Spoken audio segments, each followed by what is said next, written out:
നിങ്ങളെ കുറ്റം ചുമത്തുന്ന, നിങ്ങളുടെ ജീവിതത്തിൻ്റെ കുറവുകളെ ചൂണ്ടിക്കാണിച്ച് നിങ്ങൾക്കൊരു യോഗ്യതയുമില്ലെന്ന് പറഞ്ഞ് ദൈവസന്നിധിയിൽ വാദം നടത്തുന്ന നിങ്ങളുടെ പ്രതിയോഗിക്കെതിരെ ദൈവം ഇന്ന് പകൽ സംസാരിക്കും. യഹോവ സാത്താനോട്, ഞാൻ നിന്നെ ഭത്സിക്കുന്നു. ഞാൻ തിരഞ്ഞെടുത്തിരിക്കുന്ന എൻ്റെ ദാസനെതിരെ നീ വാദിക്കുന്നുവോ? ഞാനാണ് അവനെ തിരഞ്ഞെടുത്തത്. ഞാൻ അവനെ തീയിൽ നിന്ന് വലിച്ചെടുത്തതാണ്. യഹോവ സാത്താനോട്, ഞാൻ നിന്നെ ഭത്സിക്കുന്നു എന്ന് പറഞ്ഞു.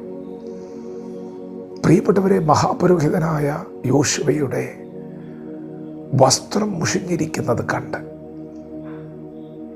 സാത്താൻ ദൈവസന്നിധിയിൽ വാദിക്കുകയാണ്. അവൻ അയോഗ്യനാണ്, അവൻ്റെ ജീവിതത്തിൽ തെറ്റ് സംഭവിച്ചിട്ടുണ്ട് എന്ന് പറഞ്ഞ് അവനെതിരെ കുറ്റം ചുമത്തുമ്പോൾ ദൈവസന്നിധിയിൽ നിൽക്കുന്ന ആ മനുഷ്യന് വേണ്ടി ദൈവം വാദിക്കുകയാണ്. ഞാൻ അവനെ തെരഞ്ഞെടുത്തു, ഞാൻ അവനെ തീയിൽ നിന്ന് വലിച്ചെടുത്തു. ദൈവം തെരഞ്ഞെടുത്തവരെ ആര് കുറ്റം ചുമത്തും? പ്രിയപ്പെട്ടവരെ, നിങ്ങൾ ഇന്ന് പകൽ നിൽക്കുന്ന ദൈവസന്നിധിയിലാണെങ്കിൽ നിങ്ങൾക്ക് വേണ്ടി ഗുണകരമായി സംസാരിക്കുന്ന ഒരു രക്തമുണ്ട്. നിങ്ങൾ നിങ്ങളുടെ തെറ്റുകളെ കാണണം.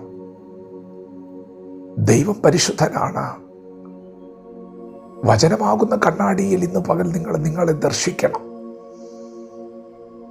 നിങ്ങളുടെ തെറ്റ് നിങ്ങൾ സമ്മതിക്കണം. നിങ്ങൾ ദൈവത്തോട് പറയണം, അപ്പാ തെറ്റുപറ്റിപ്പോയി.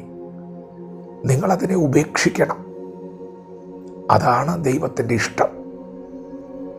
എന്നാൽ ഇന്ന് പകൽ അറിഞ്ഞുകൊള്ളുക, നിങ്ങൾ ദൈവസന്നിധിയിൽ നിൽക്കുമ്പോൾ ഒരു പക്ഷേ നിങ്ങൾ ബലഹീനരായിരിക്കാം, നിങ്ങൾ അശക്തരായിരിക്കാം. നിങ്ങൾക്കെതിരെ നിങ്ങളുടെ പ്രതിയോഗി കുറ്റം ചുമത്തുമ്പോൾ, വാദിക്കുമ്പോൾ, ദൈവസന്നിധിയിൽ നിൽക്കുന്ന നിനക്ക് വേണ്ടി ഗുണകരമായി സംസാരിക്കുന്ന ഒരു രക്തമുണ്ട്. ഞാൻ അവനെ തെരഞ്ഞെടുത്തു, ഞാൻ അവനെ തീയിൽ നിന്ന് വലിച്ചെടുത്തു. അവൻ എൻ്റേതാണ്. ഞാൻ അവന് വേണ്ടിയാണ് ക്രൂശിൽ മരിച്ചത്. അവൻ്റെ പാപത്തെയാണ് ഞാൻ ചുമന്നതെന്ന് പറഞ്ഞ് നിനക്ക് വേണ്ടി സംസാരിക്കുന്ന ഒരു രക്തമുണ്ട്.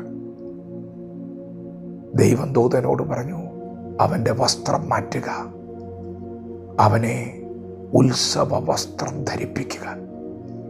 പ്രിയപ്പെട്ടവരെ, നിങ്ങൾ നിങ്ങളുടെ തെറ്റുകളെ തിരിച്ചറിഞ്ഞ് ഏറ്റുപറഞ്ഞ് ഉപേക്ഷിച്ചാൽ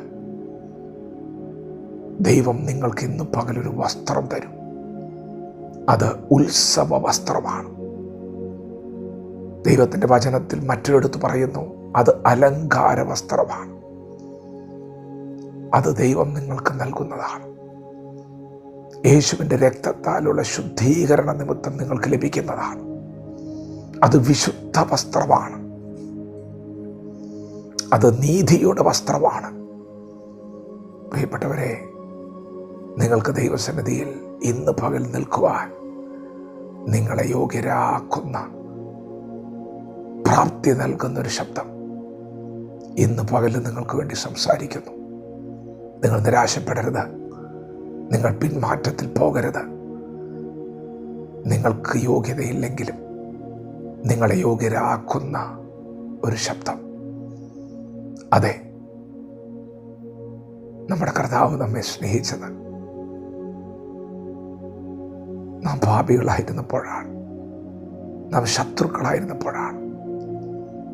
അവൻ ക്രൂശിൽ മരിച്ച് നമ്മെ സ്വന്തമാക്കാനാണ്. നിങ്ങളെ ദൈവം തള്ളിക്കളയുകയില്ല, നിങ്ങളത് ഉപേക്ഷിച്ച് കളയുകയില്ല. ഇന്നത്തെ അവസ്ഥകളൊക്കെ മാറും. ദൈവസന്നിധിയിൽ ഏൽപ്പിച്ചു കൊടുക്കുക. തെറ്റുപറ്റിപ്പോയി എന്ന് പറ. പിശാച് എത്ര വാദിച്ചാലും, നിങ്ങളുടെ പാപം കടിച്ചുവപ്പായിരുന്നാലും ദൈവം അതിനെ ഹിമം പോലെ വെളുപ്പിക്കും. വചനത്തോട് പ്രതികരിക്കുക, തെറ്റ് ഏറ്റുപറഞ്ഞ് ഉപേക്ഷിക്കുക.